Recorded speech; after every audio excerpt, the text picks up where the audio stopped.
In the midst of an imaginary world succumbed to the waters of fate, a doubt arises as to whether fate is truly reliable. It is something that can lead someone to different endings with different choices. However, there are also those who believe that no matter the choice made, in the end, the individual will always be led to the same conclusion as a presumed life trajectory. One day in this world, monsters invaded the land, and the population began to fall into unimaginable chaos, causing even some citizens to lose hope. While some succumbed to the ground in fear, others ran, pleading for their lives in the face of the strange beings that came to bring torment to the earth. However, on a certain day during their escape, a group of humans realized they were in a dead end when they encountered a cliff. In this situation, everyone tried to hide, but in such a flat place, there were not many spots for humans to conceal themselves from the monster. As a result, they hid behind some rocks that paved the plain, and one of the girls cried in despair, praying to the heavens that the creature would not find her. Yet at the moment when one of her tears fell onto her chest, the terrible monster appeared in front of her, having been guided by the tiny noise. In her final moments, the girl begged for mercy, but the being she was conversing with was not a normal human with empathy to stop its actions.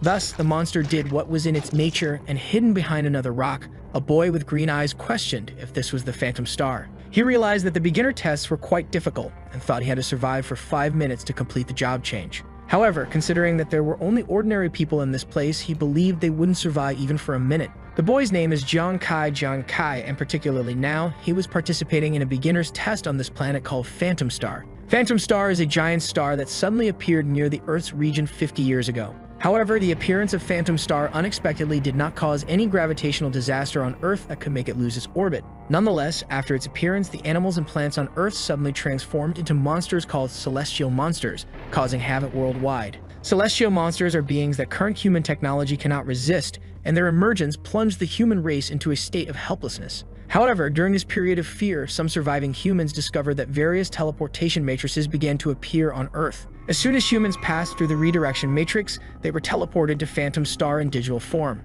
But when people arrived on Phantom Star, they discovered it seemed to be a virtual world of intense hyper-realism. In this place, humans could change their jobs to various professions, and everyone gained some value along with equipment and skills. All of this could be evolved like a game character to obtain powerful attributes. After a while, they discovered that after evolving to a certain level in the digital world, a person could bring this surreal power back to Earth. Thus, people in the real world became as powerful as on Phantom Star, even able to physically fight against celestial monsters. In summary, if the current human race wishes to overcome this desperate situation and survive, they need to gain power through Phantom Star. These people who go to the other world in search of power are called explorers, and the protagonist is among them, but in a very complicated moment. Facing the massacre the test monster was conducting, Jang began to lose hope, as now he was the only one alive. Looking around, he realized in front of the abyss that there was no possibility of escape.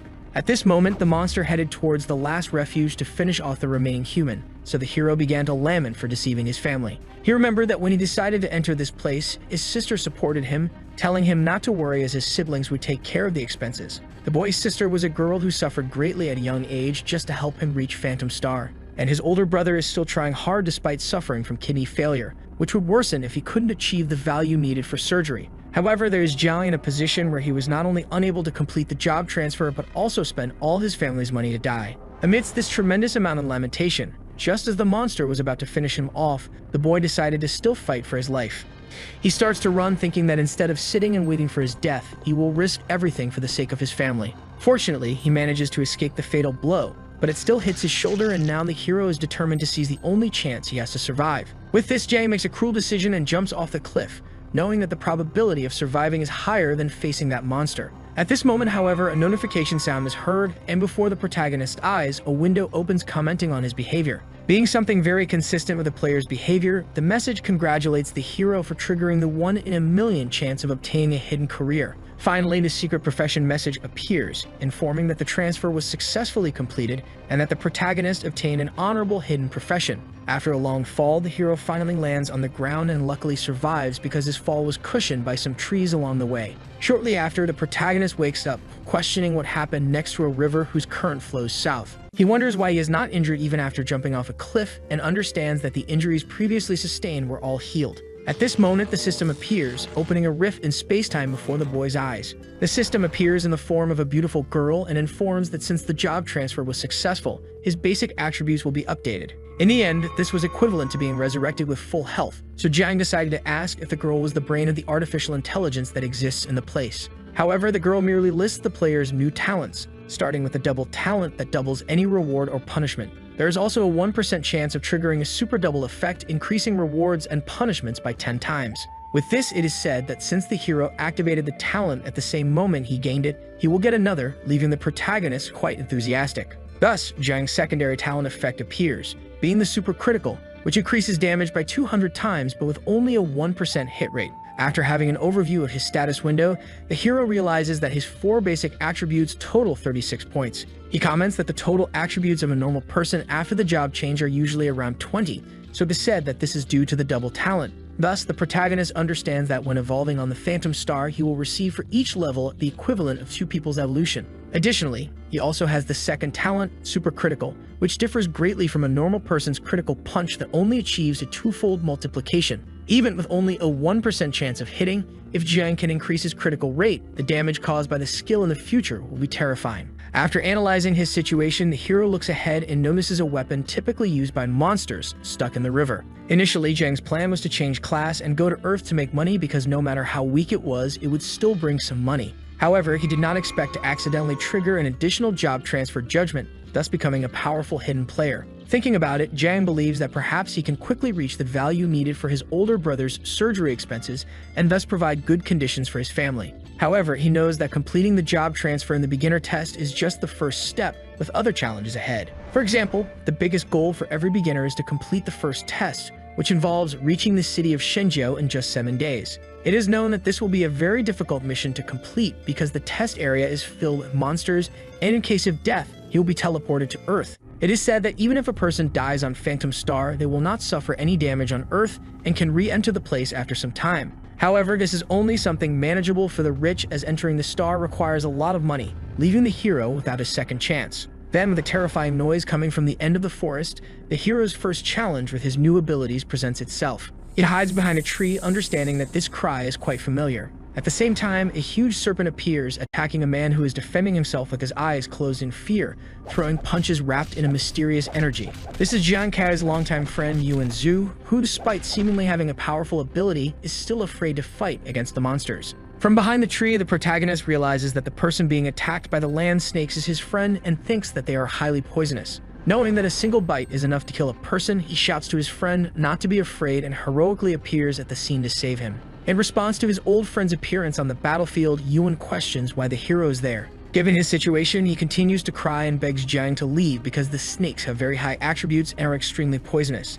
It is said that beginners like them have no chance against the snakes. However, at this moment, the protagonist throws his weapon, piercing one of them with precision and killing it. This leaves the boy very surprised by his old friend managing to kill one of the land snakes. However, this was as the hero thought, because before leaving, he had planned to use his acquaintance as a distraction for the snakes and attack them from behind. Following their instincts, the snakes show their fangs and move toward the boy to devour him completely. Jiang's friend, however, shouts to his colleague, warning that the snakes have much higher agility than normal humans. Nevertheless, the hero easily dodges all the snake attacks, demonstrating all his agility acquired after the system update. With this, Yuan is even more impressed by his friend's ability to dodge at high speed. The hero, for his part, knows that his attributes were multiplied after the job change, being equivalent to a level 2 person, which surpasses the level 1 snakes. In this case, the protagonist holds his weapon tightly and tells his friend to keep attracting the snake's attention. Finally, after much struggle, Yuan is disbelieving because he only distracted the snakes for a moment and soon all were killed. Jiang, on the other hand, looks at the system window,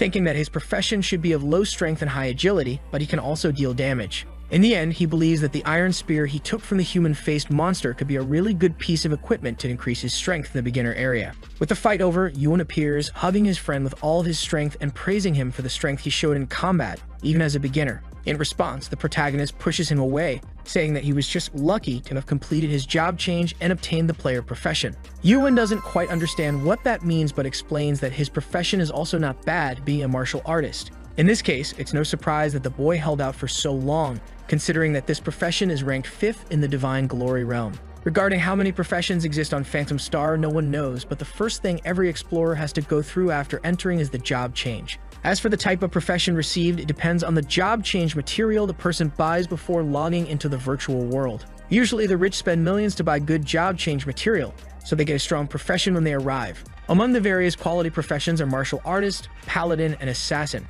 In contrast, the poor can only buy the cheapest job change materials, receiving extremely weak professions such as drunkard or beggar. Changing the subject, the hero asks if his friend went to a loan shark to get that profession, but Yuan avoids the question, saying he'll tell the story later. On Phantom Star, anyone can exchange the loot they get for money, and the hero plans to help his family with the money he earns in this world. In this case, they plan to take the carcass of the defeated snakes because regarding items from Phantom Star, such as remains and equipment, they turn into cards that can then be exchanged or sold in the system market. Based on the recent fight, it seems the player profession is much stronger than the martial artist profession, which is already well rated in the overall ranking. Suddenly, a girl seems lost in the middle of the forest, making the hero curious and Yuan extremely frightened. Despite being in a hostile place, this person was a simple girl who introduces herself as Suai and asks to join the group to increase their chances. Jiang, however, refuses, stating that they do not even know if they can survive alone, which would become even more difficult if they decided to bring another person along. However, Su begs not to be left alone and explains that her profession is that of a healer,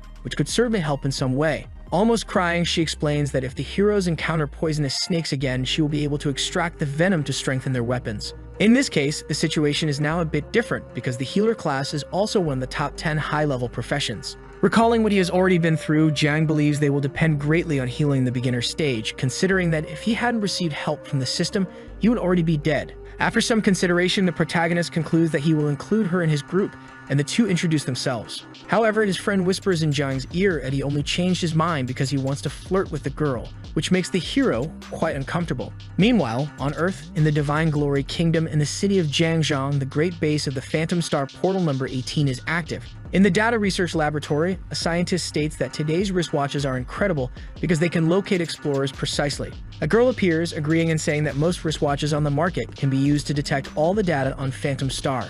It is said that the better the watch, the more functions it will have, and the girl named Su Lanlin asks the professor how the newbies and her younger sister are doing. Based on the GPS location of the beginner's watches, most have been eliminated. However, the little one has formed a team with 2 people. This information only made the girl impressed by her sister's cowardice because she had specifically reminded her not to join others in this area. This is because in a balancing system, the larger the number of people who gather in the test area, the higher the probability of attracting monsters. 3 minutes after that conversation, while looking at the computer screen, the scientist informed anxiously that 2 human-faced monsters were detected. With that, Lanlin began to fear because a human-faced monster can destroy all the newbies, and she knows her sister wouldn't have any chance of winning. Death on Phantom Star is only equivalent to the death of their characters in the game, not causing physical harm to the body on Earth. However, the experience of death is very real and causes great psychological damage to people because some of them were devoured by monsters piece by piece. Knowing this, she realizes that unfortunately, in the upcoming events, she will have to take her sister for psychological counseling.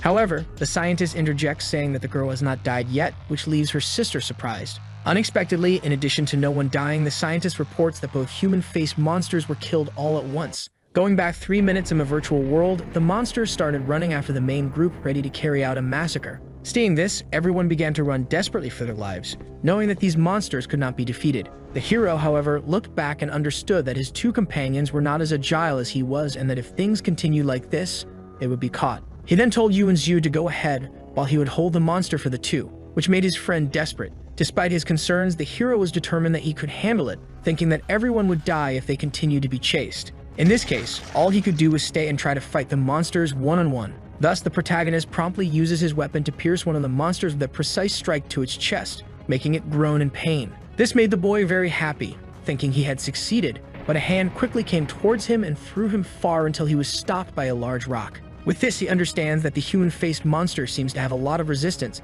making it impossible to kill it with just one attack to a vital point. In his final moments, Jiang believes that unfortunately he will be killed in the beginner test, reaching the end of his life. In view of this, the girl starts crying and calls Yuan to join in helping the group leader. However, he is completely paralyzed. In the residential area of Central River City, a woman greets a man with tea, asking if he is the benefactor who provided the materials for her son. She explains that she does not know why the man is so optimistic about the boy, as despite being big and strong, he is still quite shy. Finally, she says she believes that if her son encounters a monster on Phantom Star, he will surely run away. In this case, the man serves himself a cup and confirms the mother's intuitions about the boy's fearful nature when facing apparent danger. However, he says he has noticed that no matter how scared Yuan gets, when he sees someone in need of help, he never fails to assist. Thus, with a shout that released all the attention of his soul, the boy charged the 2 monsters, using his martial skills. Even trembling, Yuan questioned whether his friend decided to protect him just because he thought he was a coward. With this, he envelops his fist with a powerful aura and asserts that they are brothers, and as brothers, they must always walk together.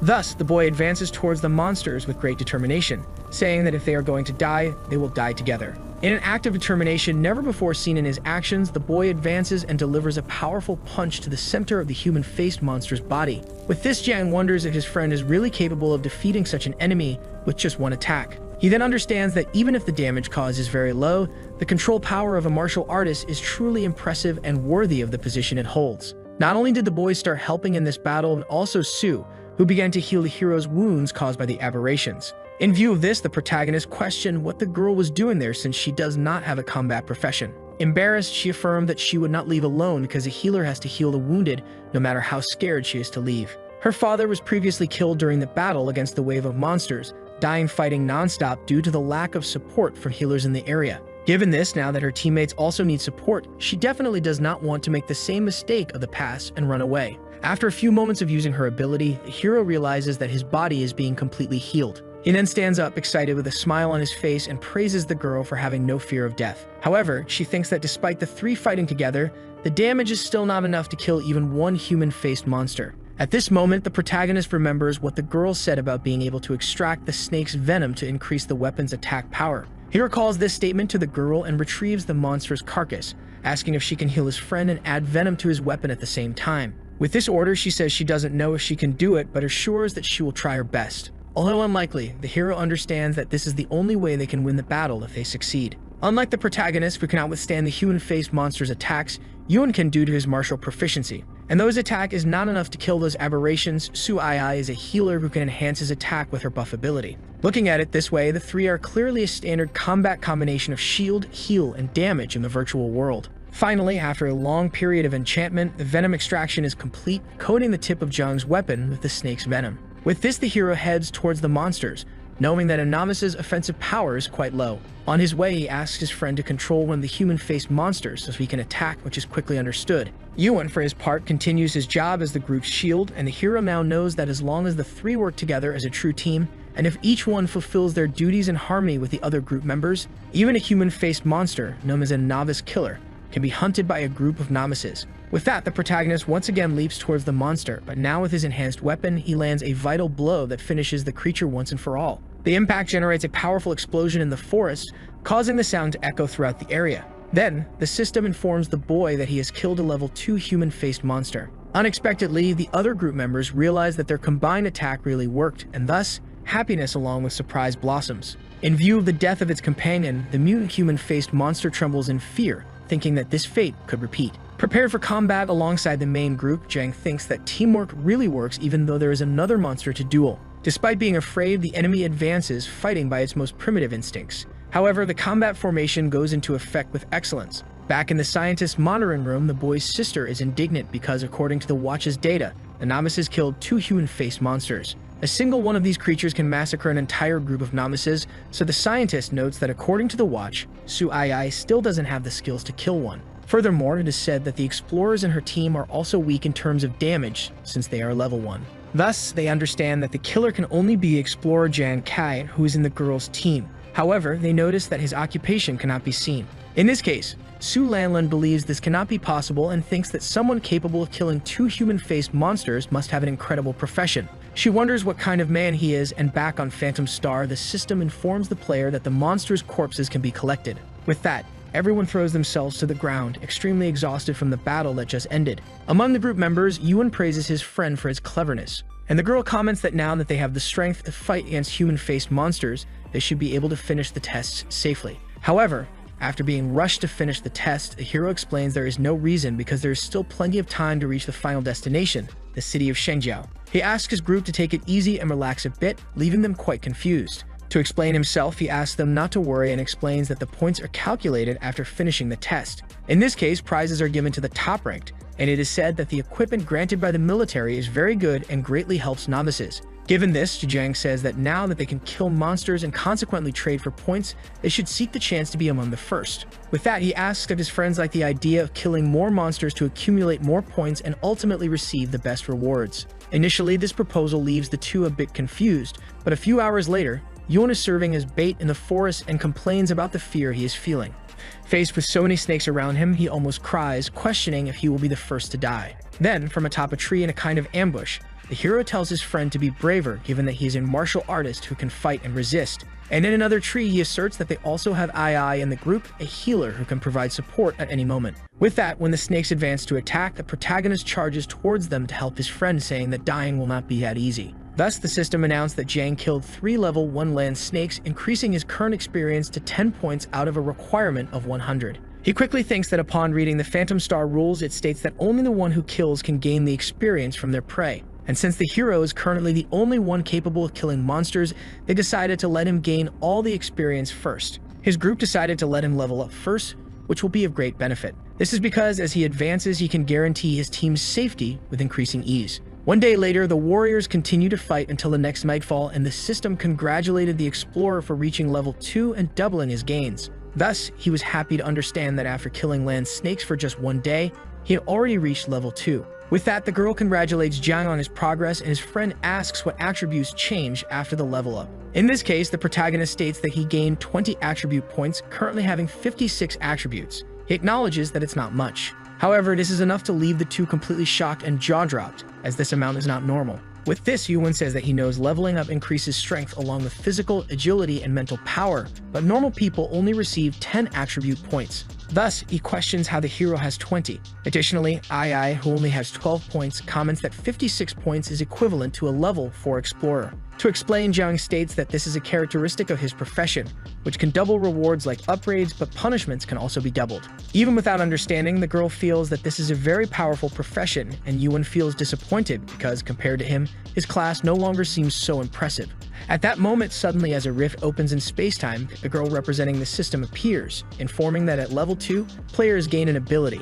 However, due to the hero's talent, he will receive 2 of them, which makes him happy, realizing that he will now have 2 profession skills. In this case, the protagonist's friend is impressed because the skills demonstrated by the boy are incredible to be true. The system explains that the first ability is called Phantom Hand Flying Cards, which causes a 20% penetration effect when thrown. If the item is a card, the penetration increases by 200%, but the consumption of mental power increases by 100%. Additionally, the second ability is Phantom Eye. The visual range and tracking ability are increased by 50%. Furthermore, the mental power consumption during use increases by 100% and can be improved. These are 2 long-range abilities, and even without knowing how to use them, the hero believes that the player profession is a ranged attack, which will be suitable. Therefore, being stronger, the boy calls his group to farm monsters with more experience points, and Yuan starts to feel a bit jealous. 2 days later, in the scientist's monitoring room, their chief explains to the instructor that even after 2 days, her sister is still alive. With this, Lanlin comments that the novice team's survival indicates that Jiang is a boy who still has a lot of strength left.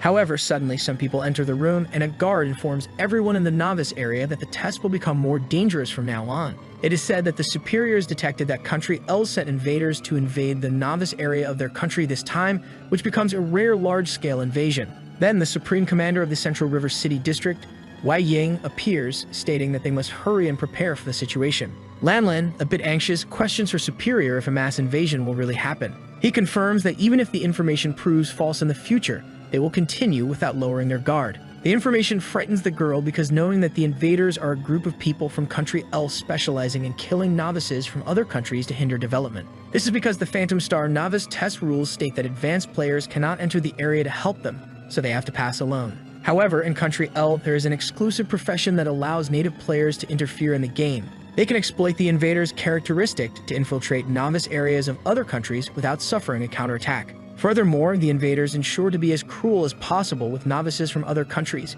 giving them horrible deaths. With this, they traumatize them, preventing them from entering the site again and thus significantly reducing the number of new foreign players. Given this, the girl slams her fist on the table, angry, and says that her sister's resistance is very poor to defend against these damned invaders. In this case, Wei Ying asks for the psychological support preparations for the novices since the large invasion has already begun. Thus, for this novice test, everyone starts to accept that there will be no survivors. Back on Phantom Star, the main group walks casually through the forest, searching for new adversaries to increase their experience. However, at this moment, the hero senses something in the bushes and looking back raises his weapon, stating there is something hidden. In view of this, Yuan questions what his colleague is saying since they had already passed through this location before and concluded there was nothing there. Then Jang, with a serious expression, asserts that the area where enemies exist is in a more distant region. With that, after preparing, he throws his spear with all his might towards the spot where he sensed suspicious movements. Following this, after the spear travels a long distance, it passes through, destroying everything and finally seems to have hit its target. In view of this, the protagonist explains to his colleagues that he hit something and runs, calling them to take a look. Thus, Yuan asserts that they haven't reached anything and starts to think that his friend is going crazy, but they inevitably follow the group leader through the forest. Even in the middle of the night with little light, the hero hit and killed a level 2 short-spine wild boar with ease. In this case, Yuan is very surprised that the protagonist managed to hit and kill a level 2 wild boar from such a distance. Jiang, for his part, comments that no one needs to be scared because these were just his new abilities in use. After finishing off the animal, the system asks if the hero wishes to collect the wild boar's remains, as the spines can be used to craft weapons. Without wasting time, the protagonist accepts the proposal and thinks that currently the Phantom Throw ability has increased the damage of his throws. Additionally, the Phantom Eyes ability is basically a combination of slow motion and a telescope, allowing his attacks to have greater range and accuracy. Thus, Jiang tells his colleagues that he needs just one more experience point to reach level 3, so they need to find another place. At this moment, however, a person laughs from within the water, speaking to the leader of Team 2 that they surely are lucky. From the river waters, something starts to emerge and someone comments maliciously that they managed to get some snacks right after entering. Thus, the group of invaders emerges from the water, prepared to have fun with the corpses of the novices from the virtual world. Taking charge of the situation, the hero questions the players' identities and Ai becomes quite intimidated by these men's presence. In this case, one of the warriors tells those kids not to worry because they are not bad guys. Continuing, their leader, with his weapon drawn, states that they only want to skin the novices and then hang them to drain all their blood. Or perhaps, he says, it might be better to start by peeling the boys' skin and attracting the human-faced monsters to devour them to death. With this, another invader comes out of the water, stating that in any case, the superiors this time have only one goal in mind. Jiang looks frightened, but the man merely maintains his malevolent smile, exuding a dark aura. Thus, the leader of the Team 2 invaders concludes by saying that the superior's goal is to ensure that all novices from Glory City fail their tests. In view of this, the girl in the group recalls the identity of these men, being the invaders who come to Phantom Star to kill the novices. Inevitably, this realization left both the hero and his colleague extremely scared. Then Ai continues, saying she has detected that all the assassins are level 3 or higher, and the highest one is at level 5. At this moment, the hero begins to feel disheartened, seeing that even though the situation is bad due to having to face several warriors, there is still a level 5 among them. His current abilities can at best contend with a level 4 explorer. Thus, trying to face a level 5 will be like suicide, unless he can level up. Without further delay, the group leader calls his brothers to start the massacre with the novices. The hero quickly rushes to take the lead in the battle. He calls his colleagues to flee with him and asks them to form a team to separate for now. In view of this, the group leader mocks how quickly the novices run away when danger approaches and asks if everyone living in ʔᴇ City is so cowardly. Then the leader orders 2 of the assassins to go after the coward who escaped alone, explaining that the other 2 stayed for their troops. The warriors sent are level 3 and quickly start chasing the hero through the forest. Despite praising the boy for being very good at escaping, they get excited as they are now almost catching up to him. At that moment, the protagonist simply disappears from their sight, leaving them confused and lost in the forest. One of the assassins, considering that the boy wants to play hide and seek with them, smiles and says he will cut off the boy's feet when he finds him. Suddenly, from the bushes, the hero's weapon is launched at the most confident of the assassins. Upon seeing the blade, the assassin mocks the attempt to resist, believing he can defend against the novice's attack. However, the spear fatally hits his chest, sending him flying and leaving his companion completely surprised. The force of the throw causes the man to be launched continuously between the trees, destroying everything in his path. The other assassin questions why his companion flew off and, upon asking if he is okay, realizes that the assassin is dead. Thus, the hero reveals himself from behind the trees and, having achieved victory, mocks by questioning if this is all the power of an invader. Holding 3 more projectiles between his fingers, he asserts that the man doesn't seem as strong as expected. In this case, the assassin activates his watch, recalling that the boy in front of him is a novice from ʔᴇ and questions how he killed his level 3 companion. However, upon viewing the boy's attributes, he realizes that he is already much stronger, having 60 points despite being at level 2. Yet the protagonist is not willing to chat and mercilessly throws his blades at the assassin's body. With this, the assassin falls to his knees, groaning in pain before the man he was tasked with killing. With the fight over, Jiang thought everything went well because his attributes were equal to those of the level 4 explorer, easily finishing off a level 3 invader. In the end, the whole idea of splitting up was just a plan by the hero to attract a small number of enemies and kill them one by one. This is because the boy was still a bit below the experience needed to reach level 3. According to what he learned on Earth, if an explorer is killed, it's possible to take their watch and choose to loot their experience. The system informs that Jang killed 2 level 3 explorers, each providing 100 experience points. So the hero quickly accepts the proposal, asking the system to loot the bandits' experience. After stealing 100 points from each of the assassins, Jang finally reached level 3, being congratulated for his achievement. Having reached level 3, the explorer significantly increased his attributes, already halfway to leveling up again. Now his total attributes are 76 points, which is higher than the average for level 5, which is 60. With this, the boy loots the dead bandit's watch and retrieves his weapon embedded in the other's body, now having the strength to return and save his friends. Unlike the protagonist, who won his battles effortlessly, the secondary group was facing extreme difficulties. One of the assassins comments on the martial artist and the medic they found, saying he didn't expect to encounter main professions in a place like this. Upon encountering such quality careers and such innocent novices, they decide to torture them to death. While healing her groupmate with all her might, the girl desperately asks him if the group leader will be able to return. Despite being severely injured, Zhu tells the girl that he will definitely return, although he always flees when girls chase him. However, it's said that if his friends or family are in danger, no matter how desperate the situation is, he will definitely appear. At that moment, having finished their preliminaries, the assassins announce they will skin the young ones, but like a true hero, the protagonist appears from the forest. Without wasting time, he launches some of his wild boar spines, hitting several of the bandits and killing them instantly. Seeing this, Yuan is delighted, although in his mind he already knew his friend would come back to help. The leader of the enemy group, desperate, questions who is doing this, but obviously he gets no response. Even paying close attention, he cannot see where his target is, so he wonders if Shenjiu managed to get a new profession that can enter the novice zone. In this case, the invader understands that he must run as fast as possible before his captor appears to finish him off. Seeing this, the girl in the group notices the captain of the invaders fleeing with his tail between his legs. Obviously, the hero wouldn't let that man escape after torturing his brother for several minutes without stopping, so he charged towards the assassin. Using all his power, he launched his spear, obtained from the human-faced monster, the man. The spear quickly hit the back of the invader's leader, making him groan in pain and subsequently fall face first to the ground, lifeless. With all the invaders killed, Jiang asks Ai if she's okay, making her realize that her comrade is indeed back. Unexpectedly, the girl wastes no time on banalities of reunion because at this exact moment, Yuan is gravely injured. Unfortunately, the group's healer informs that she can no longer heal him due to the severity of his wounds.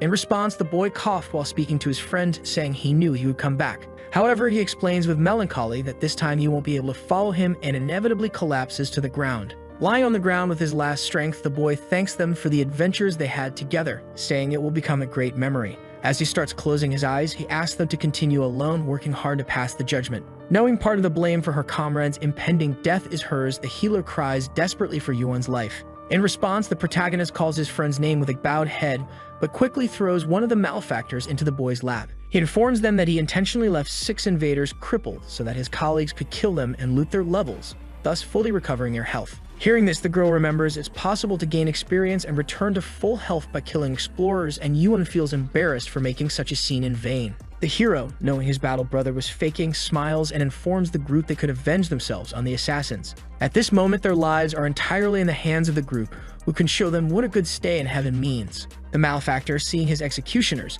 understands that what is about to happen will not be good. The group comments that what they will do is called karma, a traditional virtue that should be shown to visitors. Meanwhile, the Data Research Institute and the Stowaway Department in Country L is in complete chaos. One by one, all the bandits awaken after dying in the virtual world, recalling that a newcomer from Shenjiao killed them all brutally. In this case, a senior officer from the country asks what is happening with their invaders, considering that apparently the enemy city has a profession capable of countering them. At the same time, in the kingdom of Shenjiao, a scientist tells the instructor that the information they have is not good since Ai encountered the invaders. Upon receiving this information, Nanan enters into complete despair, knowing her sister is not ready for this. The Supreme Commander comments that, unfortunately, no newcomer has ever escaped the invaders, making it necessary to prepare psychological support. However, the scientist, somewhat awkwardly, says that's not what he meant. Looking at the big screen, he explains that according to the data, the girl not only survived after encountering the invaders, but also leveled up. This information left everyone in complete shock, not understanding what was happening.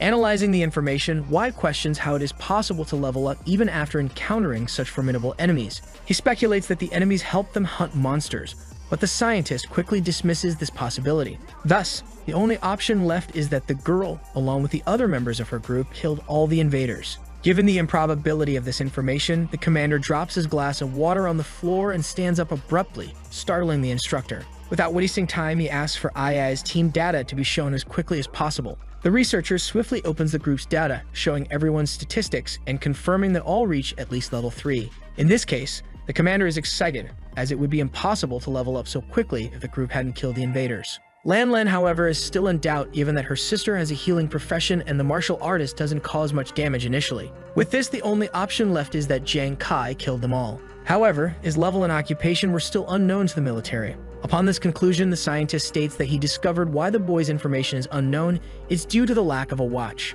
Everyone who goes to Phantom Star needs one to check their information, but the one the boy uses is an old generation, one that no longer connects to the internet. A watch like this hasn't been maintained for over 10 years, leaving the instructor indignant about someone using such an old piece of original equipment. Despite the setback, Commander Wei finds the situation interesting and orders the researcher to gather all the real-life information about the boy for him. Back on Phantom Star, Yuan finds it incredible that this peculiarity of restoring his physical state to normal condition after leveling up. The girl is also quite impressed by her considerable increase in strength. Yuan, in turn, informs that he obtained the Earth Profession skill, now being able to attack nearby enemies. And Ai comments that she gained the Doctor's heart in her profession skills, and now her healing power is much stronger. The protagonist believes everything is going as expected because the medical profession isn't very extravagant, being more practical in reality. In view of this, the protagonist's colleague asks him if he will now be able to finish off the invaders since he is currently a higher level than him.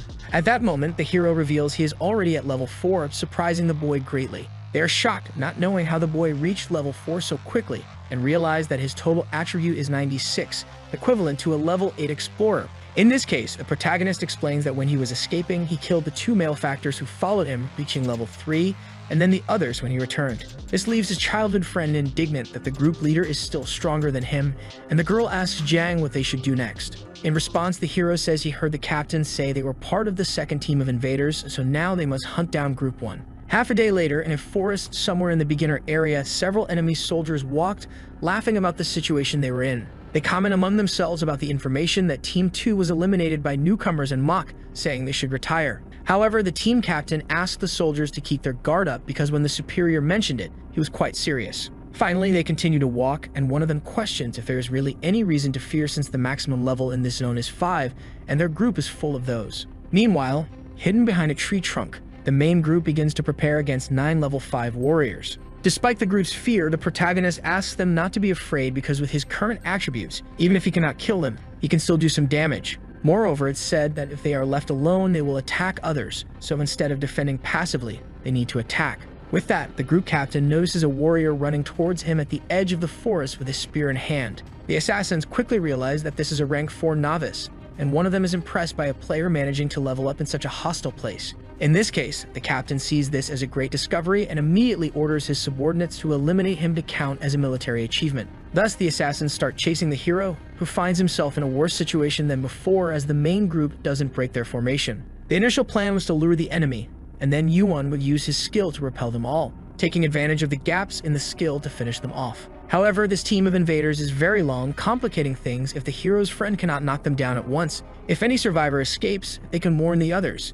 Even so, the main group managed to come up with a solution to finish off all the invaders without needing to separate them. Thus, the protagonist fills himself with an electric energy, transmitting power along with an intimidating aura. And soon he charges at the bandits with his spear, thinking that he might need to shed some blood to attract them. This irritates some of the assassins and confuses others, bewildered by the novice's audacity to stop fleeing and face them head-on. A few seconds before the clash begins, an assassin questions where the novice is running to, asking if he is so scared that he has no idea what he's doing. With that, he orders the hero to get out of his way and slashes his arm with his weapon. Unexpectedly, the protagonist takes the hit without defending himself and continues running, thinking he is not close enough yet, leaving the bandit confused. Gradually, they all gather around Jiang, but they are still not close enough for his plan to work. In this case, he resumes advancing against the malefactors but passes by them, dodging all their attacks to draw them in. The invaders' group commander, in turn, questions what his subordinates are doing. He says they are all at level 5 and does not understand how a mere level 4 can dodge all their attacks. At that moment, one of the warriors, analyzing his watch panel, realizes something is wrong and reports to the captain. The initial detection time was too short to discover the attributes, but now he is testing with a better watch. Thus, he discovered that although he can't see overall attributes, he can still observe the boy's agility, which is about 30 points. This information left the group commander completely baffled by the improbability of something like this happening. Another bandit then says his colleague must be wrong because his level 5 agility is less than 20 points, making it impossible for a level 4 to surpass him. However, the group commander, trembling with fear, knows that it's very unlikely for a high-ranking watch to make a mistake. In this case, he thinks that if the group is chasing someone with such high agility, he's probably just pretending to be caught by them. Thus, the captain shouts to his subordinate, saying they were tricked and ordering them to get out of there as quickly as possible. The bandits understand the message, but it's too late since the hero has already deceived the entire group's formation. So, while they are preparing to run, suddenly a golden lightning appears in the sky, confirming that escape is no longer possible. This is because the martial artist Yuan is ready to strike them all with his newly acquired special ability. This is the Earthquake ability, which when hitting the ground, lifts all the assassins, leaving them in a state of vulnerability.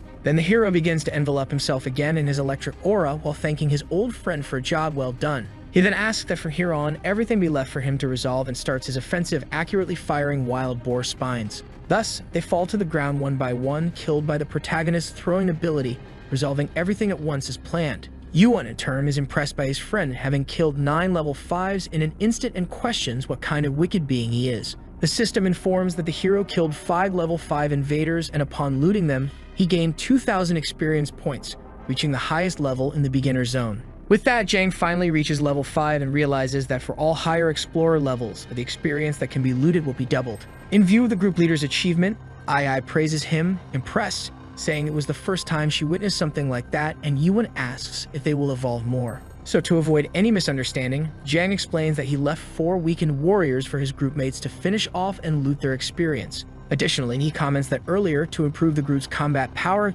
he killed monsters first to level up, but now he has killed enough. With that, he affirms that after everyone gains enough points, they will head to the finish line, and Yuan and Ai get excited as it's their turn to evolve. While walking through the forest looking for prey, the hero asks his colleagues to keep an eye out because there are many monsters up to the finish line. However, it's said that the closer they get to the end, the scarier the monsters become, and there might also be a boss in the beginner area. At that moment, a roar shakes the surroundings of the forest, leaving the group quite scared. Unexpectedly, from the place where the noise came, 2 human-faced monsters are found dead with their bodies ripped and mutilated. The girl recognizes the corpses of the human-faced beasts, and Yuan questions what kind of being is capable of doing this to mutants of this level. Curious about the reason, the hero activates his Phantom Eye concentration ability. He then observes a certain golden light he had seen before, realizing that some creature of this color killed the 2 monsters. Ai is intrigued by this, but at that exact moment, the creature they were talking about appears, launching an energy blast. Yuan still doesn't notice the attack coming from behind him and continues to question, quite afraid about what these corpses went through. The energy blast finally arrives, hitting both the girl and the hero's childhood friend. After hitting the 2 group members, the creature heads towards the protagonist without wasting time, leaving him scared. Recovering from the attack, Yuan shouts to Jang to be careful because, considering the attack they suffered, the animal is capable of causing instant death. Meanwhile, the animal's attack hits the hero, who does nothing to defend himself, leaving the group confused. However, due to his extremely high level for the beginner zone, the protagonist inevitably manages to capture the creature with ease. With that, the monster proves to be just a simple hamster, and Yuan and Ai are impressed by the hero's dexterity in catching such a fast animal. However, the protagonist asserts that for him, this animal is not fast at all, calling it merely a fat rat. In response, the hamster becomes irritated for being called slow and claims it was only caught because it was careless. Given the animal's confidence, Jang unexpectedly releases it to give it another chance to prove its worth. Having gained another chance, the hamster again envelops itself in its golden energy aura and gathers speed with a spin, heading towards the novice to attack him. Seeing this, the hero's childhood friend asks why he is letting the monster go and reminds him that a single bite was enough to kill 2 human mutants.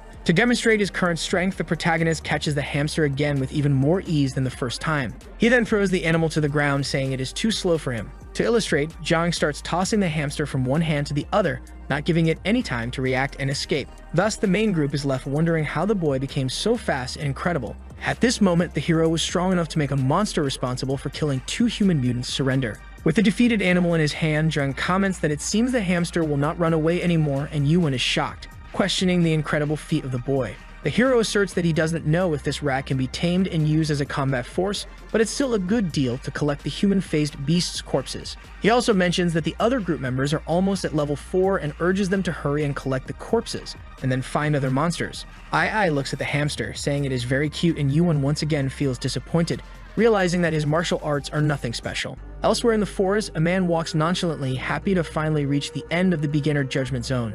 In front of the man is the mission's finish line, the incredible city of Shenzhou. Wasting no time, he begins climbing the immense palace's stairs, gradually reaching the main gate. With that, the gates open and soldiers emerge, congratulating the explorer for passing the test and informing him they are the guides for newcomers. Their leader, Xiaotao, welcomes the boy with the official status as a Phantom Star explorer. However, he comments, placing his right hand on the explorer's shoulder, that unfortunately, someone has already claimed the first place. He also says that ranking is not important, and that it's already great for a newcomer to pass the judgment. In response, the explorer understands he is not the first to arrive, but shows his inventory to illustrate that his level is higher. Thus, the soldier's spirits rise as the ranking is based on points, and with so many monster corpses, many exchanges can be made. To clear his doubt, Xiaotao asks how the explorer managed to kill so many monsters, and he just laughs, saying it's nonsense. He states that he is the second young master of the Huang family, and will soon become a high-ranking member of the ʟᴏᴅ Guild. He mentions that he received special training before coming to Phantom Star.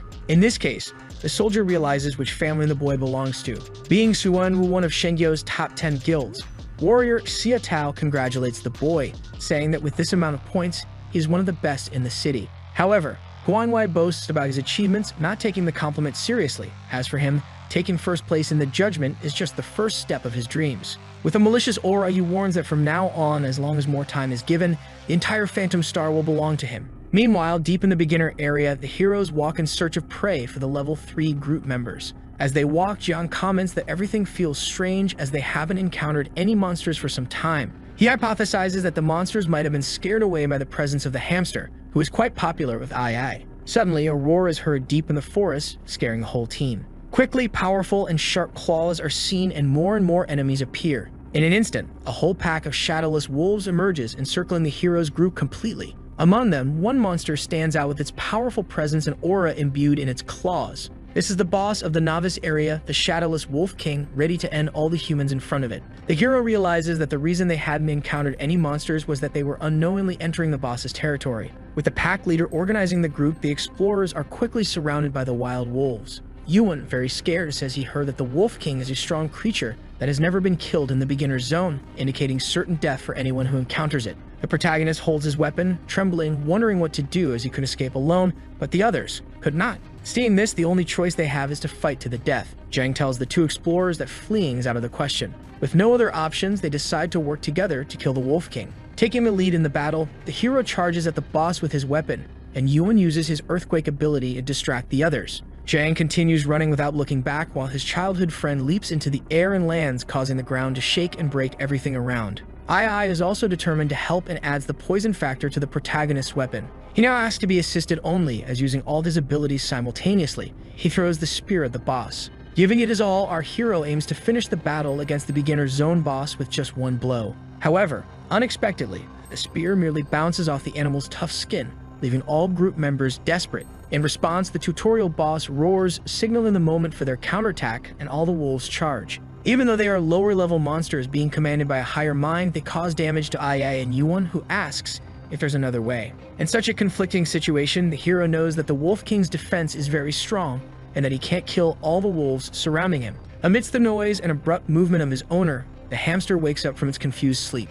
Looking around and analyzing the situation, it understands what's happening and blames the wolves for disturbing its peace. While the protagonist fights with all of his might against the wolf pack, the hamster activates its ability to the maximum. It jumps from the hero's hood, rushing through the air, creating wind currents as it passes, and unexpectedly pierces the Wolf King's chest with ease. Jiang can't hide his surprise that the little rat managed to bite through the tough skin of the wolf. To clear his doubts, he activates his Phantom Eye concentration ability and sees the size of the wound, realizing that the situation could change if they attack there. From the start, the throw didn't work due to the high defense of the boss. However, with an exposed wound like this, it's possible to cause damage. With that, Jiang launches another attack at the wolf, but this time with one of the wild boar spines he has kept. The projectile is fired along with electrical energy and inevitably injures the boss when it hits the exposed wound directly. With this, the hero understands that his attacks are working, realizing that he will be able to continue using his phantom eyes to focus on attacking the wound. At that moment, the projectile shines with a strong light, and suddenly, the extremely low probability 200 times critical hit is triggered. The other group members don't understand what is happening, especially Yuan, who witnessed only one strike. Not only were the group members impressed, but also the hero himself, who now receives a congratulatory message from the system for defeating the novice boss. Despite having planned to prolong the fight, he ended up luckily triggering a 200 times critical hit, finishing the monster without problems. He realizes that since he changed professions, he hadn't had a critical hit, making this a normal occurrence now. With their master lost, the wolf pack starts to disperse, wanting to flee as quickly as possible. To prevent this, the protagonist asks if his colleagues can still fight, to which they respond affirmatively. In this case, Jiang charges forward and explains that these wolves, without the king's command, are nothing more than simple lambs waiting to be slaughtered. Yuan and Ai begin to think about everything these wolves made them suffer and become determined not to let them escape alive. Without wasting time, all the explorers engage in battle, but now turning the tide and exterminating all the wolves. Both Yuan and Ai can now participate more in the battle, taking down the monsters without needing help. After a few minutes of fighting, the conflict finally ends with Jiang's group achieving a unilateral victory. Unexpectedly, these novices not only survived but leveled up and defeated the beginner area boss, achieving an incredible feat. Once again, the protagonist explains that he left some of the wolves weakened for his colleagues to kill, and Yuan asks his friend what comes next. Without further ado, now that all the explorers have enough experience, the next step is to walk to the finish line. With a brief time skip, the heroes finally reach the territory of Shenzhou City on Phantom Star, the largest activity base for the country's people. Despite being submissive for a long time, the hamster jumps out of the protagonist's hood and starts to flee, worrying Ai. In response, Jiang assures her that it's fine because he never wanted to restrict the animal's freedom, especially one that helped so much in the final battle. A little further into the city, the group finally arrives at the final reception hall of the beginner's judgment. The guide, Xiaotao, congratulates them for passing the judgment, and Jiang asks to see the ranking of the newcomers who passed the test, which is accepted without problems. At that moment, the young man from a rich family appears with a malicious smile, saying he didn't expect the maid working for his family to participate. He promptly offers to show the ranking to Jiang, and the hero also thinks he didn't expect to see Huang Wei there so soon. Proudly, the rich boy looks at the ranking, claims to be first, and mocks that the boys also made it, but from the bottom up. Other bullies begin to echo his sentiment, calling the hero group losers and questioning how they dared to ask about positions. In his mind, the hero remembers that his sister worked in the Huang household to save money for him to come to Phantom Star. Despite working, the boy often harassed his sister. Additionally, he used his brother's illness to humiliate him. In view of this, Yuan steps forward in the argument, telling the boy to shut up, but he is stopped by the protagonist, who says it's okay. He apologizes to everyone present and informs them that the rankings will be reorganized soon, with his group taking over the top 3. For a few seconds, silence takes over the hall, but is quickly broken by the laughter of the bullies, who mock this optimistic thought. In this case, Jiang tells his colleagues that they will no longer pretend, and Ai agrees along with Yuan, who, when activating his watch, says he is eager. Without further ado, the main group decides to show what they came for, reorganizing the rankings in front of the huge screen by displaying their inventories. In view of this, the bullies are left open-mouthed, not understanding what is happening, as the monster corpses are in the possession of only 3 explorers. Huang is even more shocked to realize that, besides human-faced beasts, there are also shadowless wolves in their inventory. However, when faced with the shadowless Wolf King, the boy believes it to be a lie and asks how a mere group of losers managed to kill the boss. The hero, in turn, doesn't bother to explain, saying that the ranking will tell them what is true and what is false. Then, unexpectedly, a notification appears, and the ranking indeed begins to be updated, confirming that the group's points are real. Therefore, inevitably, that arrogant rich boy faces the fact that the group he considered losers managed to take the top 3 spots. That is not all they have, and the young man wants to know if they could earn points by making invaders cease to live. The knight recognizes that those are the wristwatches of the invaders who came from country L. Another comedian says that now they have exposed themselves, they are liars, as rookies couldn't handle all those invaders. He asks the crowd if any of them have ever encountered invaders, and they say it has never happened. Faced with this, he wants the leader to disqualify the talented ones, as they are certainly a bunch of liars. He hears the clamor of the jealous ones with a bitter hesitation, as they ask for the liars to be punished. Approaching the rebels, a person says that there are indeed invaders, and they couldn't inform all of them in time. He was surprised when he found out, but his superiors told him to praise Jiang Kai and his friends. This is Lu Jun, vice commander of the military division. This made the envious ones realize what's happening. That group is not lying about the invaders.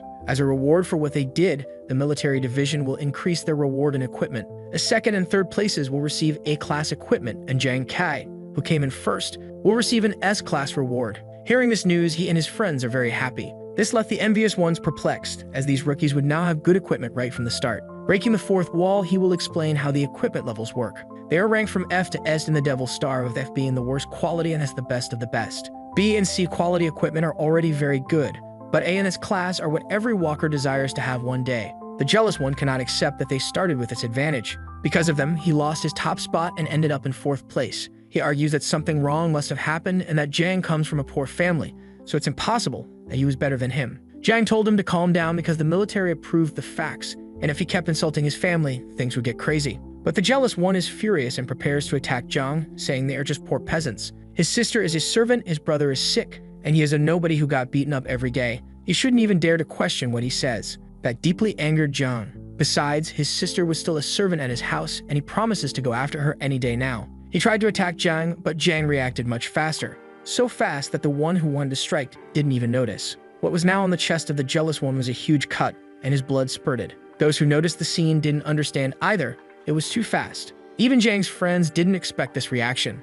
He had really attacked that fool. Meanwhile, the vice commander of the military division asked if he had really attacked Huang Wei, the jealous one. One of the young men says that Huang comes from a family that manages one of the top 10 guilds in the country, and even so, Jang attacked him. While trying to recover, Huang asks if Jang knows the consequences of that action. But Jang says that scum like him, who threatens his family, deserves to suffer this and he doesn't care who he is. Huang realizes that his fear is leading nowhere. The world is a hell now and family is all he has, so anyone who threatens his family has to know what they are doing. As he approaches the boy, whose pants must be quite heavy now, no one does anything. Jang says that he will not hesitate to fight to defend his own, no matter who offends or endangers them, being ready even to send them straight to the other world, turning them into a memory.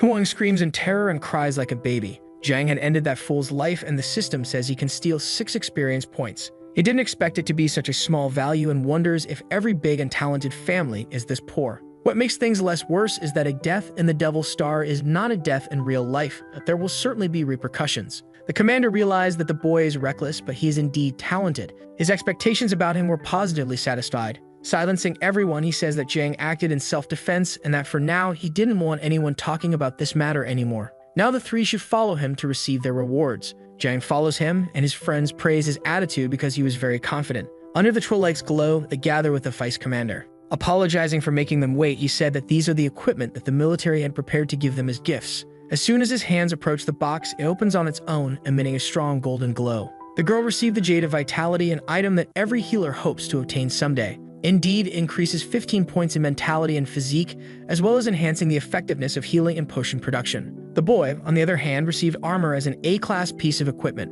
The Blackstone Rhino armor increases defense and strength by 16 points and reduces damage taken by 16%. Now only Kai has to open his box to see what he will receive. His eyes shine as he sees the item he received. The system notifies that an evaluation of the item is required. It's a set of finely detailed daggers. The vice commander didn't expect the item to require an evaluation card, and his colleague says that if it needs that, it must be a very good item. And indeed, equipment of superior quality requires these cards. Luckily, he has some there and can give one to the boy. The card is assimilated by the item. They grant 9 points in strength, piercing, and agility, and as a unique effect, for each tribulation consumed, the critical chance increases to a maximum of 90%. The vice commander thinks the item won't be useful to the rookie, as they tend to deal little damage and his critical would not be that high. Hearing this, his colleagues say it's unfair for him as he has dedicated himself so much, and they ask if he could receive another item. It would be troublesome, but he could try. However, Kai refuses. Contrary to what they think, he liked the item he received. That is certainly the best equipment he could have gotten. His critical hit chance is much higher than normal people's, 200 times greater. But his frequency of hitting criticals is very low, much lower than other people's. However, those blades increase the frequency of critical damage by 10%, reaching up to 90%. One could even say it is the perfect artifact for risk takers. If Kai doesn't want to exchange the item, he won't do anything about it, and he said that having completed the tutorial, they could return to Earth. Approaching Kai, he said that someone might be looking for him soon. On his way home, he should be cautious. Finally, after all that, they return to the city. Kai didn't expect to pass the rookie test so easily and can't wait to tell his siblings everything. As he approaches his house, he comes across something strange. In front of his house, there are several luxury cars, and he wonders if any of the neighbors have suddenly gotten rich. Grabbing his cell phone for a photo, he decides not to dwell on it. Arriving at his home, he announces his arrival. He has finally arrived and wants to tell his family how his exam went. But what stands before him is a man sitting on his couch. There are several strange men in his house, and he doesn't know any of them. And they know that the young man did well in his rookie evaluation. That is Huang Da, the brother of the envious brat who was struck down, and he wants to know what he is doing in his house. As he spoke, a blow lands on the back of his head. The house door closes behind him. Now he is being restrained by 2 men. He said that his younger brother needs psychological help after what happened, and that his family is the one oppressing others, not the other way around. Even if he keeps his brother offline for a month, he could keep Kai offline forever. His baton is almost hitting the boy's head. Being restrained, there isn't much he can do to defend himself. However, the door is kicked open and hits the two thugs on the head. It flies with such force that even the fool with the baton falls to the ground. Trying to recover, he wants to know who is interrupting them. The man says he told him to warn Kai to be cautious when returning to his home. Reprimanding the boy, he asks why he didn't take this advice seriously. The woman who came with him presents a document and orders them not to move, as it is a military matter. That old man is Wei, the supreme commander of the city's military force, and the fools don't know why they are there. They are there for Kai, and they have just offended someone they should never have offended in any way. Surprised by this, the fool wants to know what the boy's identity is and if he comes from some influential place. Kai slowly gets up after having been restrained. He also can't believe that the commander of the military force is there in his house and that he came just to see him. Due to their blunder, the fools are detained and sent to the police station. The boy thanks Commander Wei for saving him, but he wants to know why he was there. He asked the boy not to be nervous, as he came because he and his team were exceptional during the test. After he went offline, his friends were invited to join the military, and they are here to extend the same invitation to him. The old man sighs, exhaling smoke from his cigarette banned in 89 countries. Now the boy has a new profession. The one asks if Kai understands what the emergence of a new profession means. There are already many, and every 20 levels, explorers can change their profession, which alters their attributes. Some get stronger, others weaker. Most of them are useless, and the military is always on the lookout for those with combat power, and his, as it seems, has great potential. The woman takes a few steps in his direction. She wants to know if he is interested in joining the military and having a new career. However, they are not here to pressure him, and they already know about his family situation, as they have done some research. But if he joins them, they will cover all the expenses for his brother's treatment and guarantee his family's safety. The offer is very good, making him thoughtful. As they leave, they tell him to think it over. If he agrees, he should contact them tomorrow. He only needs to talk to the woman. He watches them as they leave. Apologizing, he says he refuses to join them. This made the two very surprised by the boy's decision. He knows it's good to join them, especially if he has a profession with combat potential. But he has something new, and he asked them to remember when the drunkard profession appeared and the military investigated it. With their assistance, the drunkard was very successful. But as soon as they found out that an alcoholic was not useful, he was abandoned by the military and is now in a deplorable state. He was careless but will move out of the influence area of that family, because they are more accustomed to taking care of their own lives rather than depending on the protection of others. The woman says that's not the issue and humanity needs help, and his profession could contribute to that. But the boy says he's not that noble and only wants to ensure his own family's safety. While the woman still tries to convince him, the old man says he understands what the boy means. You can't change an entire life in just a few days, and he says the boy's brother doesn't have much time left. Besides, just fighting is not interesting in the world as it is now. And he decides to make a bet with him. For a month, it would protect him, and in that month, he has to make enough money to pay for his brother's surgery. If he couldn't, the army would pay, but he would have to enlist. The boy remains silent, thinking about the proposal. Soon a discreet smile appears on his face. He agrees to the bet and promises to honor the result if he doesn't win. With the deadline approaching, he needs to return to Ghost Star soon to earn money. As he leaves, he left a message for his brother saying he was returning to Ghost Star. He can no longer live in that neighborhood. He needs to move out to ensure his family's safety. Things won't be easy now, and he needs to come back with enough money. Finally, he is in Ghost Star once again. With new clothes and a registration, he can finally make money by hunting monsters. However, he needs to register with a guild before anything else. Beginners need to do this because they are easily defeated by monsters on their own and should only hunt in groups. A guild is nothing more than a team, and it helps in the development of novices. And he can't wait to see which guilds he can join. The woman who receives him assumes he is Jiang Kai, and says that at the moment he cannot join any guild. Because he offended the Huang family, he is blacklisted by all of them. So he will have to do things on his own from now on. Still in the safe zone, there are many people in the selection area. Without a guild, he wonders if his adventure will end before it even begins. Someone asks him if he is unsure where to find the monsters. She reads other people's fortunes and can tell the best place to hunt for just 100 coins. This is Hu Yan, level 29. Even so, he looks at her incredulously. Turning away, he apologizes because he is an atheist. She insists so much that she even offers him a free reading. Knowing it wouldn't cost him anything, he said it's not too late for him to become superstitious.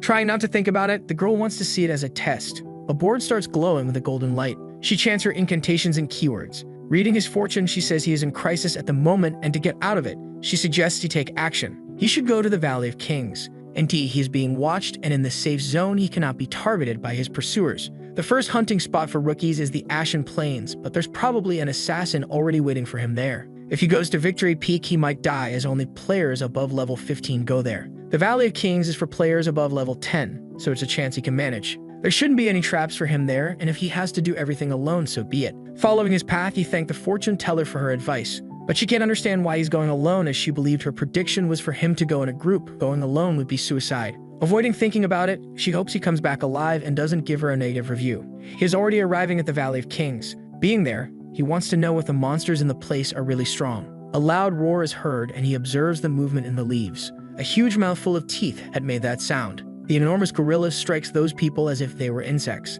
They try to withstand its fury. It's a level 11 monster, a giant black gorilla, and those are level 10 players who believe they can defeat it. They just need to keep trying hard. The battle between them continues violently. Not far away, Kai is watching everything from hiding. Both the players and the monsters are very strong, and he wonders if he could fight one if he encountered it. While thinking, a distinct smell reaches his nose. Nearby, several gorillas have found him. He jumps away. It wasn't a coincidence. On his wrist, the system warns him of the imminent danger. The weakest of those gorillas is level 12. Meanwhile, that group of explorers struggled to take down a single level 11 gorilla. They managed to do it without any casualties, and one of them even thinks of telling this story. The captain says they should do just that, but behind them, the action begins. All of them turn around to see what's happening. They finally notice the several gorillas chasing a single explorer. Kai thinks he must have accidentally entered their territory. Seeing the scene, they wonder if they should help that poor soul. But the captain says that regardless of how it happened, if they try to intervene, they might end up dead. It's better for them to hurry and flee from there quickly. While they watch, the first level 12 gorilla is taken down. Those blades were really useful for Kai. With just 5 attacks, he managed to land an absurd critical hit. They watch in disbelief at how easily the boy took down a gorilla stronger than the one they defeated. Kai escapes from the remaining gorillas, but he's confident he can take them down. Then he prepares to finish off another one. His devastating attack heads toward the monsters. Another gorilla becomes history, and only one is left. This time he achieved a critical hit with just a single strike. Stating that yet another gorilla was defeated, the others are even more stunned by it all. Now Kai just has to settle the score with the last one. Seeing that the last one is also the strongest, the captain of the other team doesn't think it will be defeated easily. Kai only has 3 daggers left and is at the limit of his physical stamina. He needs to believe that his critical chance will rise before the beast catches him. Then he prepares to attack it. Throwing the 3 daggers, his bet is that he will take it down. They fly towards the furious gorilla. It roars in pain as the blades hit it. Kai celebrates. That attack with the last 3 blades really managed a critical hit. The gorilla's body falls to the ground, inert and lifeless. Achieving that would be difficult even for a larger group than theirs, and the boy did it all alone and without help. Even so, Kai didn't expect it to be so challenging. With 3 corpse cards, he now feels more confident that he can handle things on his own. So he continued his journey to carry on with his hunt. Seeing that he's gone, the captain of the other team regrets not introducing himself to him earlier. He's lamenting and thinks it was one of his companions who stopped him from speaking to him. But the truth is, he didn't even move. In the Great Plains, some people are gathered. They didn't expect to see all those people gathered there. It's the Huang family's Falcon squad that is there. All of them are much stronger than rookies, as they are at level 20, and they are waiting for Jiang Kai to appear. They pressure a woman to say where she last saw him. They are there to avenge the Huang family, which was offended by the trash that is Jiang Kai. The woman says that the boy went to the Valley of Kings and could be found there. Throwing her to the ground, they say that if she is lying, they will come back to make her pay. That is the best group of the Huang family for players up to level 20. Kai is in serious trouble. But the girl says that for those who are rude, fortune tellers never tell the truth, and she deliberately read their fortune, and this visit of theirs to Kai will not be unexpected. In fact, they will all meet their respective deaths because of this nonsense. After a day of hunting, Kai is already at level 6. Rumors say that the body of a gorilla is worth a lot of money, as it's very difficult to obtain. As long as he continues like this, his brother's medical expenses won't be an issue. While he is distracted, a person asks if he would like to join them for a hunt. There's a considerable number of hunters there. In total, there are 3 teams altogether. If he joins them, he will earn the rewards the gorillas drop. Given this, they want to know if he is interested in joining. Kai says that he doesn't have a hunting team yet, and that he is doing it alone. Even so, the young man insists, as they only need one more person. The Valley of Kings is full of peaks. At the top of one, there is a group of people gathered. They show him that below there is an elite treasure chest that they have been guarding. Since elite gorillas are very strong, they need him to distract one of them. He would serve as bait for one of the gorillas, while the other 3 teams would deal with the remaining gorillas, and on his return, he could get his share of the reward. That elite chest has more items than those found in monsters. Kai needs to get one of those. And these people want him to distract one on his own. Given this, it's clear they don't expect him to return alive. Since he's already in this situation, he can't abandon it and decides to join them. So they begin the attack, with each of them knowing their part in the plan. The gorillas notice the hunters approach. Now their leader says the job has begun. Kai needs to distract one of them. There he is, ready to do his part of the plan. The first gorilla is struck by him. Thus, he got its attention and led it far from the others. Their leader is pleased that Kai really did his part. Soon they would have one less team to divide the rewards, and the others would have to fight to the death to obtain them. The monkey's attacks are fierce. Kai knows that running away like this is very risky. The elite gorilla is much stronger than the normal ones. A common explorer would have already been wiped out. But he is not a common explorer. With that, he throws his daggers at the beast. All of them hit the monster accurately. It stumbles for a few moments. Finally, the beast falls to the ground, lifeless. Not even level 15 elite gorilla is a match for K's critical damage. Now it's his turn to use those explorers to get the treasure chest. They put in a lot of effort but seem to be no match for the elite gorillas. Their leader does his best to keep them following the strategy. Kai just watches while he is hit by one of the giant gorillas. While they fight fiercely, he enters the cave. He only needs to walk a little to find what he's looking for. In fact, there is a treasure chest there, and entering the cave was easier than he thought. It only took him getting rid of a single elite gorilla to get there. Before touching the chest, a roar echoed in the cave and saliva dripped on his shoulder. Another gorilla was inside, guarding the chest. It descends in rage and almost hits Kai. This is a level 20 elite gorilla. It seems the others didn't know about its existence. Unlike the others, this one is truly dangerous. To Kai's surprise, it even blocks the cave's exit with its body. There is no other way out.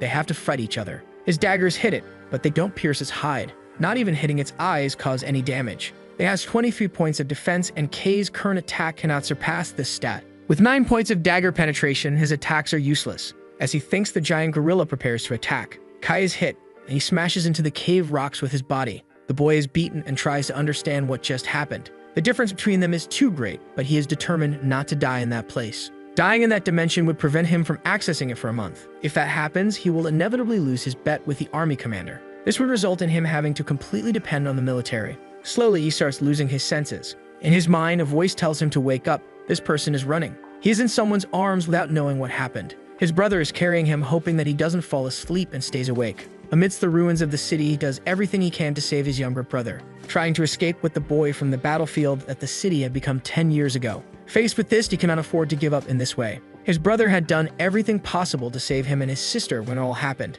Bringing one of his daggers to his hand, he won't surrender yet. The energy from them flows through his body. Kai won't give up on fighting. The giant gorilla had swallowed him. As soon as it finishes swallowing, it shows a satisfied expression. However, it doesn't take long for it to experience the worst pain it has ever felt. Its head explodes into several small pieces. Now its lifeless body falls to the ground. Kai had defeated it. Luckily, the defense inside its mouth wasn't as high as the one on the outside. It was like breaking through thick skin to strike, as happened with the Wolf King. Now the elite chest can finally be accessed, but he is very weak. Even so, this item belongs to him now.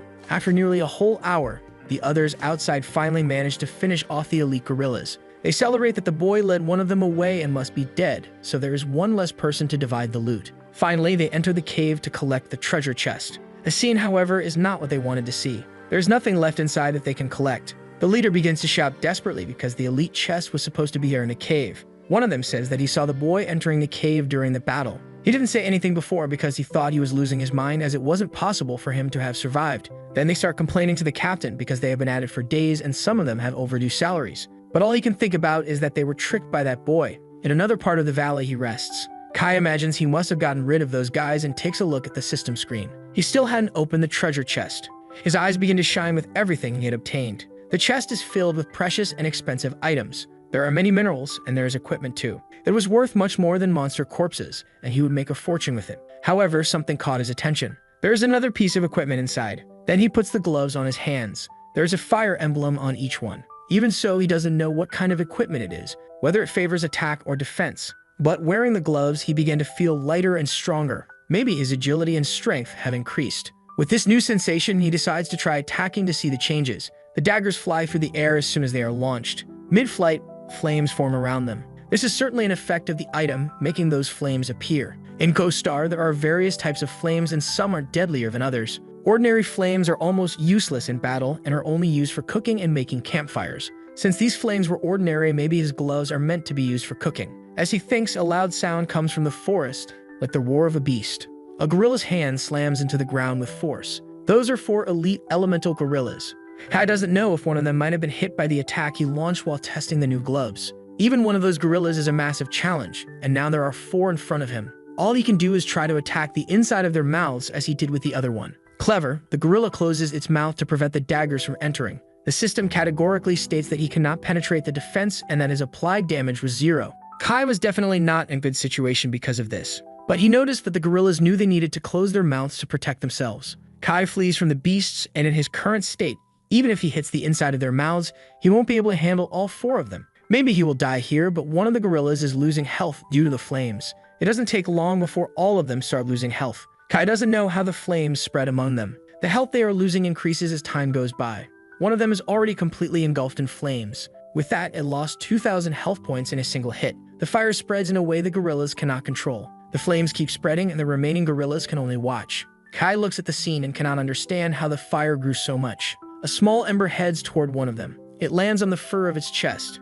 The gorilla removes it with one of its hands. Everything happened too fast, and now the 3 gorillas are burning. However, Kai still doesn't understand why the giant beasts are catching fire without any apparent cause. The flames dissipate, revealing only the bodies of the 4 terrifying beasts. Meanwhile, he noticed that the fire's damage increased from 10 points to 2,000 in just a few seconds. The damage had multiplied by 200 times. Those gloves indeed cause fire to be produced. With his skill, the damage is multiplied by 200, and it spreads between monsters. Ordinary flames don't deal much damage, but if he doesn't have fire resistance, it could be fatal. With these gloves, he can deal up to 2,000 points of damage per second, making them perfect for eliminating large groups of enemies. Thus, he no longer needs to worry about being unable to penetrate his target's defenses. That same night, the gorillas witnessed the worst day of their lives. Definitely, in their history, that was the darkest night, even though it was lit by abundant fire. No one had ever emerged who could burn them as if they were dry plants. The only thing they could do in the face of that inferno was run, while Kai walked through the valley without any fear.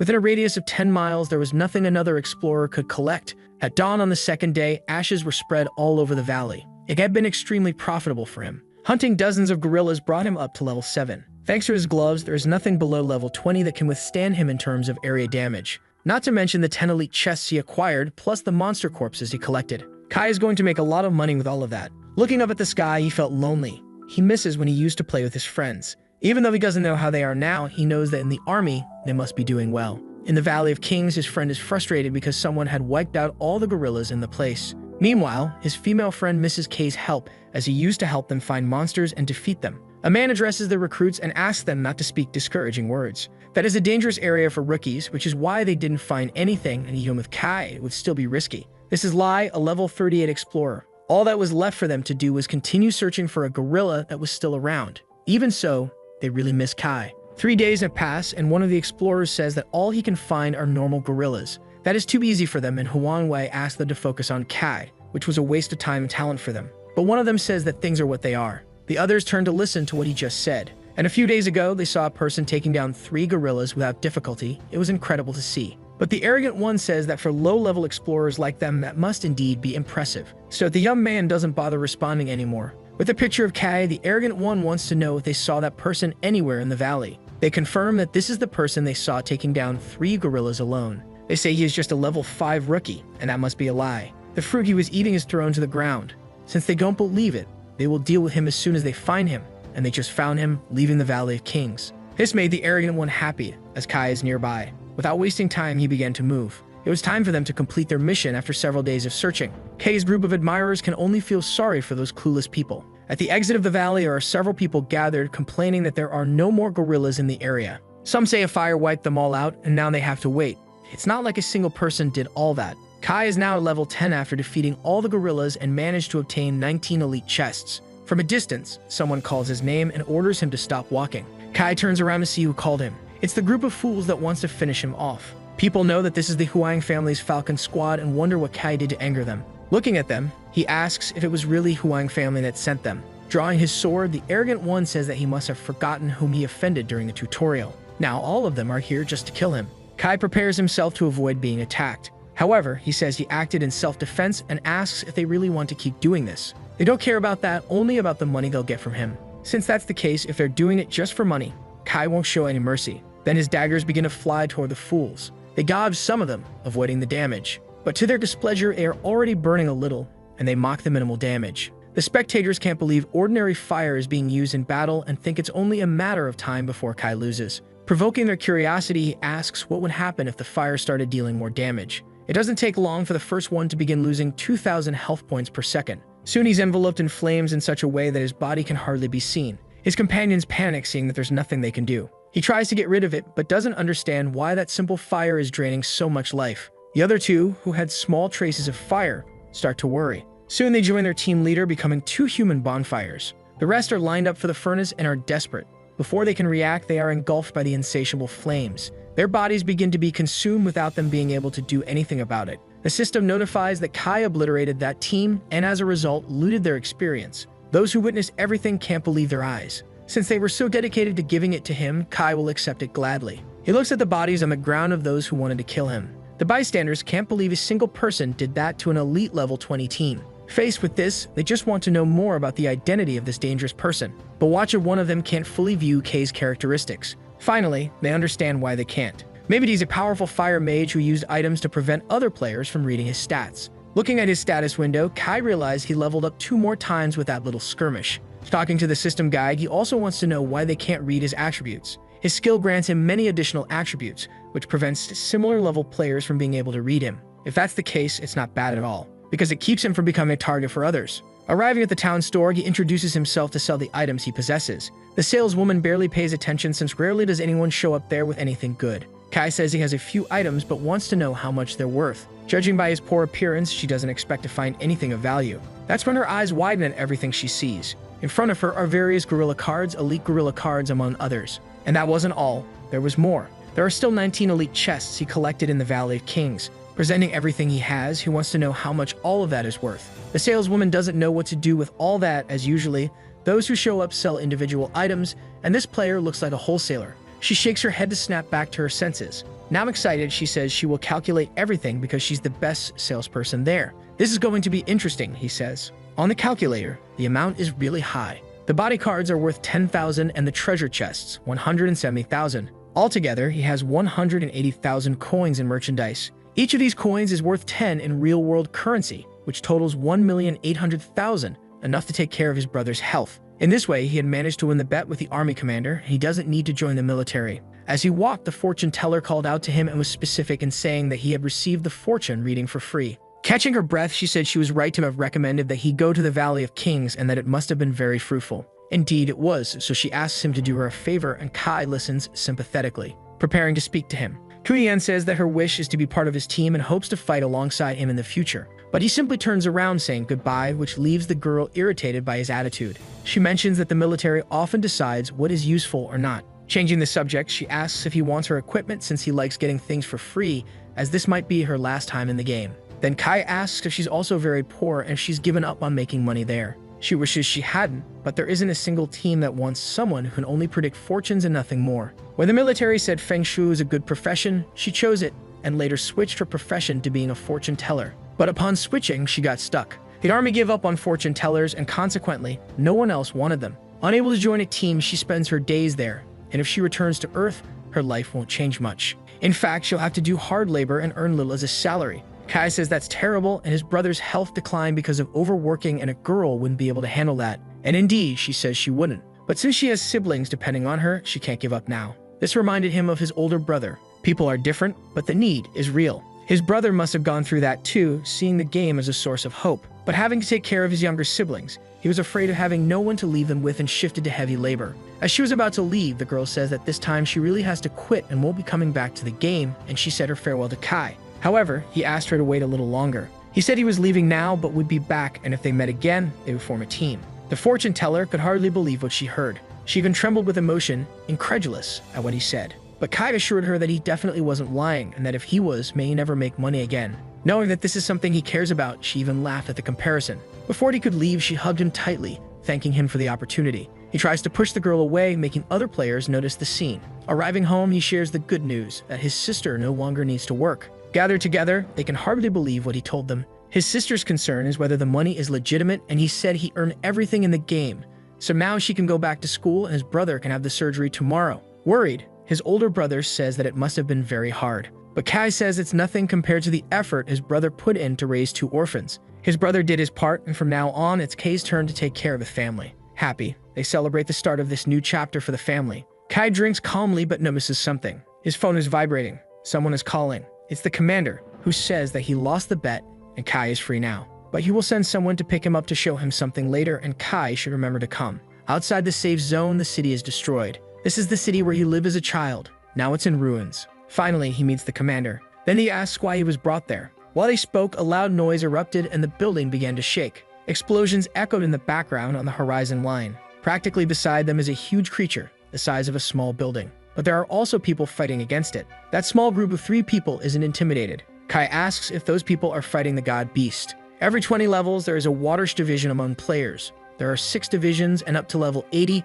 their abilities can only be used in the game. The players continue fighting the creature. This doesn't apply to the extraordinaries. Levels 81 to 120 mark a qualitative change in the player. From that point on, the power that could only be used within the game can also be used in the real world. Those players are truly powerful. There is no hesitation in their eyes, nor do they show any sign of struggling. The battle against the beast continues to progress. This is also the challenge in fighting the god beast, because this is the most effective way to fight it. Witnessing the battle, Kai contemplates the strength of those players. However, the commander says that it's just an ordinary god beast, and to take it down, they lost 2 transcendents. That statistic made Kai frightened by the reality. Humanity's situation is not good at all. He might not realize this because he lives in the safe zone, and the commander won't force him to join the army. Thunder and lightning tear through the sky of that desolate city. In fact, he even spoke to the Huang family, telling them not to bother the boy anymore. He smiles as it's strange that he cares so much about him. However, it's because he always believes in his intuition.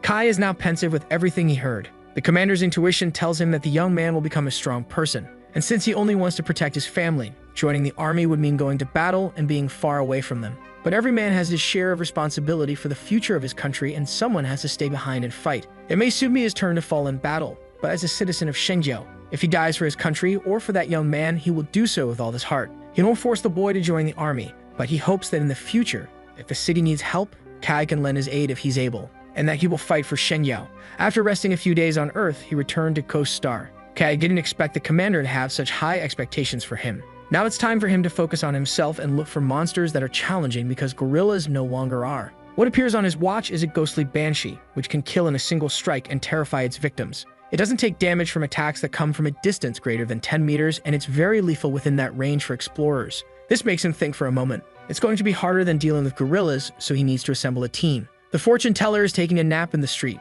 On the sign, it says she's waiting for the captain and doesn't want to be disturbed. Kai wakes her up and asks if she's been waiting there since the last time he logged into the game. She can only be happy because she knew he would come back, and Kai says he always keeps his promises. Looking at Kai, she says she found a companion who could be very useful to them. If he helps kill monsters, it would be great. She just hopes he's not a drunkard.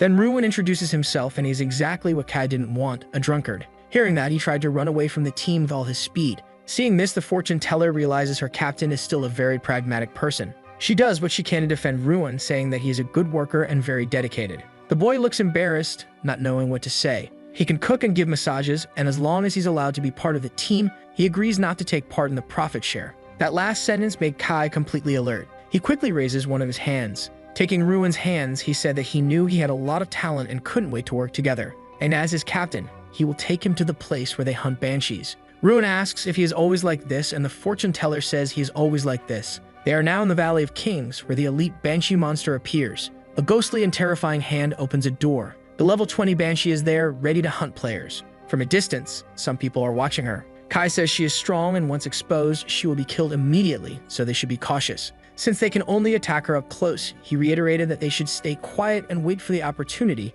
to get closer. Hearing a voice, he asks Hu Yan to stop talking, but she hadn't said anything at all. Once again, he asks for silence, and she says she hasn't spoken a word so far. Looking behind, he wants to know who's been talking all this time. It was the drunkard, sleeping and making a lot of noise in the place. In his dreams, he shouted that he was toasting to the captain. This made the banshee realize there were players there. She quickly began to approach their position. Close enough, she started releasing her terrifying scream. Panicked, he asks what Hu Yan did because the drunkard isn't helping to kill monsters now. Her scream is unleashed, and they are within the range of its effect. Kai is under the effect of the attack. The fortune teller is affected as well. Even the useless drunkard, still sleeping, is affected. They all have the fear status now. Incapacitated, they can't think of any way to deal with the situation. With nothing to do, the banshee approaches them dangerously. Still dreaming, the drunkard says he doesn't know how such a beautiful woman appeared and lunges at the monster. He ends up flying over her with such force that it looks like an attack. He says it was fate that brought them together, and now he will take care of her. Running his hands over her face, he comments that her skin is soft and radiant. The fear status disappears from them, and Kai wonders if Ruin is controlling her now. He's aware that her attack has a cooldown, so it's time to seize the opportunity to finish off the monster. He can afford to miss this chance. Unexpectedly, Ruin is immobilizing the monster, making it unable to dodge Kai's attack. And now he's getting ready to give her a big kiss. From now on, they'll be husband and wife. Before the worst could happen to the monster, she explodes.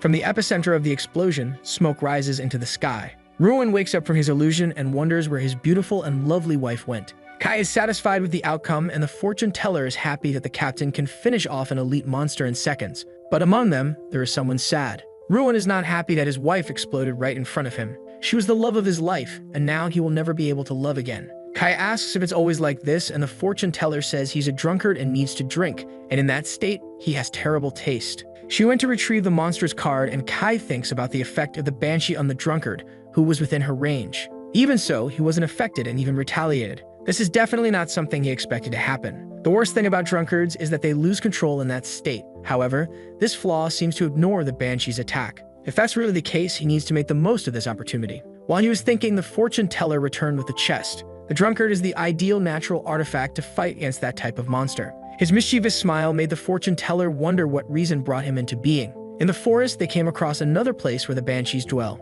Another one lets out a terrifying scream. But now Kai knows how to fight these monsters. She looks at them, ready to attack. Like a Pokemon master, he releases his drunkard into the battle. The banshee screams uselessly as the drunkard is unaffected. To him, she must be thirsty for his chubby, adorable body. And he says he desires her just as much and can't wait for them to get married. This is his opportunity to attack the beast while she can't use her special move. The daggers make their deadly flight toward her. Once again, the drunkard fails to kiss his great love. A great explosion happens in front of him. The system notifies that Kai has eliminated another banshee. Ruin is slightly injured, not understanding where his love went. Enraged, he curses his companions for having blown up his woman once again. He ends up falling headfirst to the ground. However, the other two can't wait to get to the next banshee before Ruin sobers up. After 3 hours in that place, Ruin had already lost 11 wives. Time kept passing, and he had already lost 23 wives. The more time went by, the more wives the drunkard lost to explosions. In this way, they ended up collecting many items in chests. Thanks to Ruin, they managed to gather 35 treasure chests. And with all that experience, Kai gained 2 levels and is now at level 14. The only real cost was Ruin's emotional one, as he says his companions are 2 merciless beasts. But that's not all. They managed to collect 2 skill cards. The first one can make heavy rain occur if the user has a lot of mental strength. If the terrain is favorable, powerful users can create entire lakes this way. Since Yuyen is already at level 29 and has a lot of mental strength, he decides to give this card to her, which made her very happy. This is the second skill she has besides fortune reading, and now she doesn't feel completely useless anymore. Bowing before him, she says that he will forever be her brother, and Kay says she deserved the card. Annoyed by her gesture, he gave her a light tap on the head. The other skill is meant for a secret profession. It will make a skill appear that can only be used once, and then it will disappear. If that's the case, he would like to use the card right away. Since only a secret profession can use the card, he should try it anyway. Now he can use the pickpocket casino. Any player who looks at him for half an hour will lose 1,000 attributes, which will transfer to Kai. After the time is up, the attributes will return to their original owner. Kai asks if that's all, and the system says yes. He can't believe that something so good can only steal 1,000 points of an attribute from someone. From what he understands of its mechanics, it wouldn't be very useful, and Ruin finally wakes up from his drunken stupor. He doesn't know why he has such a terrible headache. The fortune teller asks if he remembers losing 35 wives last night. In his memory, and a few blurry images appear, and of flying into a woman. Remembering everything, his moral hangover begins and Ruin vomits. Crying, he apologizes to the captain, saying that he's only been holding him back, and if it's the case, he accepts being dismissed. But Kai hands him some clothes. He said that the true hero last night was Ruin, and that equipment belongs to him. If it weren't for him, Kai would have been killed by the Banshees, and Ruin is an important member of this team. Ruin refuses to accept the item, saying that being accepted into the team is more than enough for him. Kai says he would never treat his companions harshly, and he has an item for the fortune teller as well. This is something she didn't expect either. Now Kai seemed like a prince straight out of a romance. She looked at him with a sparkle in her eyes. The same was repeated by Ruin, who couldn't believe the captain's kindness. They bow, saying they will follow him forever, and Kai asks them not to do that kind of thing. So the video ends here. If you don't want to miss the next part, activate the notification bell, and see you next time on Tob's channel.